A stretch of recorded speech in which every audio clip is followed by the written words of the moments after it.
ವಿಕಾಸಸೌಧ ಕಟ್ಟಡ ಕಾಮಗಾರಿಯೇ ಕಳಪೆ ಆಗೋಯ್ತಾ ಅನ್ನುವಂತ ಶಾಕಿಂಗ್ ನ್ಯೂಸ್ ಇದೀಗ ಲಭ್ಯವಾಗ್ತಾ ಇದೆ.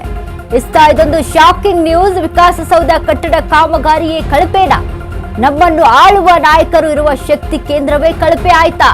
ವಿಕಾಸಸೌಧ ಕಳಪೆ ಕಾಮಗಾರಿ ಸರ್ಕಾರಕ್ಕೆ ಕೋಟಿ ಕೋಟಿ ನಷ್ಟ ಅಧಿಕಾರಿಗಳಿಂದಲೇ ಭರಿಸಲು ಸಿದ್ದು ಸರ್ಕಾರದ ಸಿದ್ಧತೆ.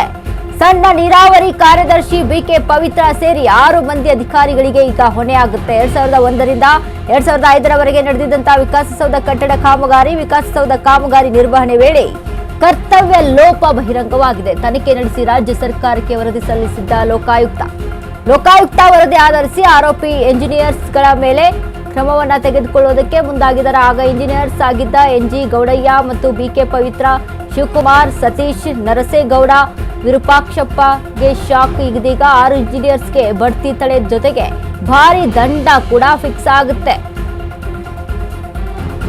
ಶಾಕಿಂಗ್ ಸುದ್ದಿ ಅಂತಾನೆ ಹೇಳ್ಬೋದು ಇದು. ವಿಕಾಸಸೌಧ ಕಟ್ಟಡ ಕಾಮಗಾರಿನೇ ಕಳಪೆ ಹಾಕೋಗ್ಬಿಡ್ತಾ ಅಂತ. ವಿಕಾಸಸೌಧ ಕಳಪೆ ಯಾರು ಹೊಣೆ ಅಂತ ನೋಡೋದಾದ್ರೆ ನಿವೃತ್ತ ಇಂಜಿನಿಯರ್ ಎನ್ಜಿ ಗೌಡಯ್ಯ, ಇನ್ನು ನಿವೃತ್ತ ಸಹಾಯಕ ಇಂಜಿನಿಯರ್ ಕೆ ಶಿವಕುಮಾರ್, ಇನ್ನು ಅದರಂತೆ ನಿವೃತ್ತ ಸಹಾಯಕ ಇಂಜಿನಿಯರ್ ಎನ್ಎಸ್ ಸತೀಶ್, ಇನ್ನು ಸಹಾಯಕ ಕಾರ್ಯಪಾಲಕ ಇಂಜಿನಿಯರ್ ಆರ್ವಿ ನರಸೇಗೌಡ, ಕಾರ್ಯಪಾಲಕ ಇಂಜಿನಿಯರ್ ಸಿ ವಿರೂಪಾಕ್ಷಪ್ಪ ಇವರು ಹೊಣೆ ಆಗ್ತಾರೆ. 6 ಮಂದಿ ಅಧಿಕಾರಿಗಳು. ಸಣ್ಣ ನೀರಾವರಿ ಕಾರ್ಯದರ್ಶಿ ಬಿಕೆ ಪವಿತ್ರ ಕೂಡ. ಯಾಕಂದ್ರೆ ವಿಕಾಸಸೌಧ ಕಳಪೆ ಅಲ್ಲಿ ಮಾಡಿರುವಂತಹ ವಿಚಾರಕ್ಕೆ ಸಂಬಂಧಪಟ್ಟಂತೆ ಇದೀಗ ಕೋಟಿ ಸರ್ಕಾರಕ್ಕೆ ನಷ್ಟ ಆಗುತ್ತೆ. ಅಂದ್ರೆ ಈ ರೀತಿಯಾಗಿ ಕೋಟಿಯಲ್ಲಿ ಇನ್ವೆಸ್ಟ್ಮೆಂಟ್ ಮಾಡಿ ಸರ್ಕಾರ ಈ ಒಂದು ಕಟ್ಟಡವನ್ನ ನಿರ್ಮಾಣ ಮಾಡಿಸಿತ್ತು ವಿಕಾಸಸೌಧ. ಆದ್ರೆ ಅಲ್ಲಿ ಕಳಪೆ ಕಾಮಗಾರಿ ಅನ್ನುವಂತ ಆರೋಪ ಕೇಳಿ ಬರ್ತಾ ಇರುವಂತ. ಇನ್ನು ಇದಕ್ಕೆ ಸಂಬಂಧಪಟ್ಟಂತೆ ಸಹಾಯಕ ಕಾರ್ಯಪಾಲಕ ಇಂಜಿನಿಯರ್ ಆರ್ವಿ ಮೇಲೂ ಕೂಡ ಇದೀಗ ಕಾರ್ಯಪಾಲಕ ಇಂಜಿನಿಯರ್ ಸಿ ವಿರೂಪಾಕ್ಷ ಮೇಲೂ ಕೂಡ ಇದೀಗ ಹೊಣೆ ಬಂದಿರುವಂತದ್ದು. ಅಂದ್ರೆ ಇವರೇ ಅಲ್ಲಿ ಈ ಒಂದು ಹೊರೆಯನ್ನ ಅಲ್ಲಿ ನಿಲ್ಲಿಸಬೇಕಾಗುತ್ತೆ. ಯಾಕಂದ್ರೆ ಈಗ ಅವರ ಒಂದು ಕಾರ್ಯ ಲೋಪವಾಗಿರುವಂತಂದ್ರೆ ಕರ್ತವ್ಯ ಲೋಪವಾಗಿರುವಂತದ್ದು. ಹೀಗಾಗಿ ಅವರೇ ಇದರ ಹೊಣೆಯನ್ನ ಅಲ್ಲಿ ತೆಗೆದುಕೊಳ್ಬೇಕಾಗುತ್ತೆ. ಸರ್ಕಾರ ಈಗ ಸಿದ್ದು ಸರ್ಕಾರ ಒಂದು ನಿರ್ಧಾರಕ್ಕೆ ರೆಡಿ ಆಗಿರುವಂತದ್ದು.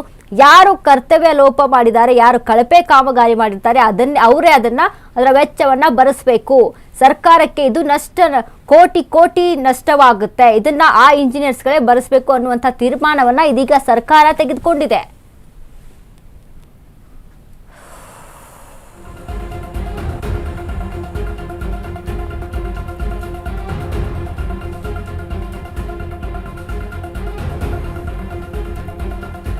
ವಿಕಾಸಸೌಧ ಕಳಪೆ ಯಾರು ಹೊಣೆ ಅಂತ ನೋಡೋದಾದ್ರೆ ಯಾರು ಅಲ್ಲಿ 6 ಮಂದಿ ಇಂಜಿನಿಯರ್ಸ್ ಇದ್ರು. ಸಹಾಯಕ ಕಾರ್ಯಪಾಲಕ ಇಂಜಿನಿಯರ್ ಆರ್ವಿ ನರಸೇಗೌಡ ಆಗಿರ್ಬೋದು, ಇನ್ನು ಕಾರ್ಯಪಾಲಕ ಇಂಜಿನಿಯರ್ ಸಿ ವಿರೂಪಾಕ್ಷಪ್ಪ ಆಗಿರ್ಬೋದು. ಇವರೆಲ್ಲರೂ ಕೂಡ ಸೇರಿದಂತೆ 6 ಮಂದಿ ಇದಕ್ಕೆ ಹೊಣೆ ಆಗ್ತಾರೆ. ಅಂದ್ರೆ ನಮ್ಮನ್ನ ಆಳುವ ನಾಯಕರು ಇರುವಂತ ಕೇಂದ್ರವೇ ಕಳಪೆ ಆದ್ರೆ ಇನ್ನು ಹೆಂಗ್ರಿ ಈಗ ಸಾಮಾನ್ಯ ಜನಗಳ ಗತಿ ಏನು? ಅಂದ್ರೆ ಈ ರೀತಿಯಾಗಿ ಸರ್ಕಾರಕ್ಕೆ ಇಷ್ಟು ದೊಡ್ಡ ಮೋಸ ಆಗಿದೆ, ಇಷ್ಟು ದೊಡ್ಡ ಅಲ್ಲಿ ಕಳಪೆ ಕಾಮಗಾರಿ ಆಗಿದೆ ಅಂತ ಅಂದ್ರೆ ಇನ್ನು ಬ್ರ್ಯಾಂಡ್ ಬೆಂಗಳೂರು ಮಾಡಬೇಕು ಅಂತ ಇದ್ದೀರಾ, ಅಲ್ಲಿ ರೋಡ್ಗಳ ನಿರ್ಮಾಣ ಮಾಡಬೇಕು ಅಂತ ಇದ್ದೀರಾ, ಇದರದೆಲ್ಲ ಹೊಣೆ ಹೇಗೆ? ಇದರದೆಲ್ಲ ಒಂದು ಟನಲ್ಗಳ ನಿರ್ಮಾಣ ಮಾಡಬೇಕು ಅಂತೀರಾ, ಸಾರಿಗೆ ವ್ಯವಸ್ಥೆಗೆ ಒಂದು ಒಳ್ಳೆಯ ಸೂಕ್ತವಾದಂಥ ದಾರಿಯನ್ನ ಮಾಡಿಕೊಡ್ಬೇಕು ಅಂತೀರಾ. ಇದೆಲ್ಲವೂ ಕೂಡ ಹಾಗಾದ್ರೆ ಎಲ್ಲವೂ ಕೂಡ ಕಳಪೆನೇ ಆಗ್ಬಿಡುತ್ತಾ ಅನ್ನುವಂಥ ಅನುಮಾನ ಇಲ್ಲಿ ವ್ಯಕ್ತವಾಗ್ತಿದೆ ನಮ್ಗೆ. ಯಾಕಂದ್ರೆ ಈಗ ರೋಡ್ಗಳು ಗುಂಡಿ ಮುಚ್ಚುವಂತ ಕಾರ್ಯ ಮಾಡ್ತೀವಿ ಅಂತ ಹೇಳಿದಂತ ಡಿ.ಕೆ. ಶಿವಕುಮಾರ್ ಸಾಹೇಬ್ರು ಈಗ ಎಲ್ಲೆಲ್ಲಿ ಗುಂಡಿಗಳಿದಾವ ಎಲ್ಲ ಹಾಗೆ ಬಿದ್ದಿದಾವ ಹೊರತು ಅಲ್ಲಿ ಗುಂಡಿ ಮುಚ್ಚುವಂತ ಕಾರ್ಯಗಳು ನಡೀತಾನೂ ಇಲ್ಲ, ಆಗಿನೂ ಇಲ್ಲ. ಇದ್ರ ಜೊತೆಗೆ ವಿಕಾಸಸೌಧನೆ ರಾಜಕೀಯ ನಾಯಕರು ಇರುವಂತ ವಿಕಾಸಸೌಧನೆ ಅಲ್ಲಿ ಕಳಪೆ ಕಾಮಗಾರಿ ಆಗ್ಬಿಟ್ರೆ, ಸರ್ಕಾರಕ್ಕೆ ಇಷ್ಟು ಮೋಸ ಆಗ್ಬಿಟ್ರೆ ಇನ್ನು ಜನಸಾಮಾನ್ಯರ ಗತಿ ಏನು? ಮಾಡುವಂತ ಎಲ್ಲಾ ಕಾರ್ಯವೂ ಕೂಡ ಕಳಪೆನೇ ಆಗ್ಬಿಡುತ್ತಾ ಅನ್ನುವಂತ ಅನುಮಾನ ಒಂದು ಕಡೆ ವ್ಯಕ್ತವಾಗ್ತಿದೆ. ಇನ್ನು ಮತ್ತೊಂದು ಕಡೆ ಯಾರು ಜನ ಇಂಜಿನಿಯರ್ಸ್ ಇದಾರೋ, ಏನು ಕಳಪೆ ಕಾಮಗಾರಿ ಮಾಡಿರ್ತಾರೋ ಅವರ ಒಂದು ವೇತನದಲ್ಲಿ ಈಗ 25% ಬಡ್ತಿ ದರದಲ್ಲಿ ಅವರು ಅದನ್ನ ಅಲ್ಲಿ ನಿರ್ವಹಣೆ ಮಾಡಬೇಕಾಗುತ್ತೆ. ಯಾಕಂದ್ರೆ ಕೋಟಿ ನಷ್ಟ ಇದು. ಕೋಟಿ ಇನ್ವೆಸ್ಟ್ ಮಾಡಿ ಸರ್ಕಾರ ಅದಕ್ಕೆ ಅಲ್ಲಿ ಮಾಡಿರ್ತಾರೆ. ಈಗ ಆಲ್ರೆಡಿ ನಮ್ಮ ಕಾಂಗ್ರೆಸ್ ಸರ್ಕಾರ, ನಮ್ಮ ಆಡಳಿತಾರೂಢ ಕಾಂಗ್ರೆಸ್ ಗ್ಯಾರಂಟಿಗಳನ್ನ ನಿರ್ವಹಣೆ ಮಾಡಿ ಖಾಲಿ ಕೈ ಆಗ್ಬಿಟ್ಟಿದೆ. ಹೀಗಾಗಿ ಅದ್ರ ಜೊತೆಗೆ ಇದನ್ನು ಕೂಡ ಹೇಗೆ ಭರಿಸ್ತಾರೆ? ಹೀಗಾಗಿ ಅವರಿಂದಾನೇ ಅದನ್ನ ತೆಗೆದುಕೊಳ್ಳುವಂತ ನಿರ್ಧಾರಕ್ಕೆ ಮುಂದಾಗಿದೆ. ಈ ಬಗ್ಗೆ ಹೆಚ್ಚಿನ ಮಾಹಿತಿಯನ್ನ ಕೊಡ್ತಾರೆ ನಮ್ಮ ಪ್ರತಿನಿಧಿ ದೀಪಾ. ದೀಪಾ, ಈ ಒಂದು ವಿಚಾರಕ್ಕೆ ಸಂಬಂಧಪಟ್ಟಂತೆ ಅಂದ್ರೆ ವಿಕಾಸಸೌಧನೇ ಕಳಪೆ ಕಾಮಗಾರಿ ಆಗೋಯ್ತಾ ಅನ್ನುವಂಥದ್ದು ಏನೆಲ್ಲ ಅಪ್ಡೇಟ್ಸ್ ಇದೆ ಈ ಬಗ್ಗೆ? ಅನಿತಾ, ಏನೋ ವಿಕಾಸಸೌಧವನ್ನು ಕಟ್ಟುವಂತಹ ಸಂದರ್ಭ ಅನ್ನುವಂತಹ ನಿಟ್ಟಿನಲ್ಲಿ ಒಂದಿಷ್ಟು ಕಳಪೆ ಕಾಮಗಾರಿ ಆಗಿದೆ ಅನ್ನುವಂತ ಮಾಹಿತಿ ಒಂದು ಬಹಿರಂಗ ಆಗಿದೆ. ಆದ್ರೆ ಅದಕ್ಕೆ ಸ್ಪಷ್ಟನೆಯನ್ನ ಸರ್ಕಾರವೇ ಕೊಡಬೇಕಾಗಿದೆ. ಸುಮಾರು 5-6 ಜನ ಅಧಿಕಾರಿಗಳ ವಿರುದ್ಧ ಕ್ರಮ ತೆಗೆದುಕೊಳ್ಬೇಕು ಅನ್ನುವಂತಹ ನಿಟ್ಟಿನಲ್ಲೂ ಕೂಡ ಒಂದಿಷ್ಟು ಚರ್ಚೆ ಆಗ್ತಾ ಇದೆ. ಅಂದ್ರೆ ಕಟ್ಟಡವನ್ನ ಕಟ್ಟುವಂತಹ ಏನ್ ವಿಚಾರ ಇದೆ, ಆ ಸಮಯದಲ್ಲಿ ಒಂದು ಕಳಪೆ ಕಾಮಗಾರಿ ಆಗಿದೆ.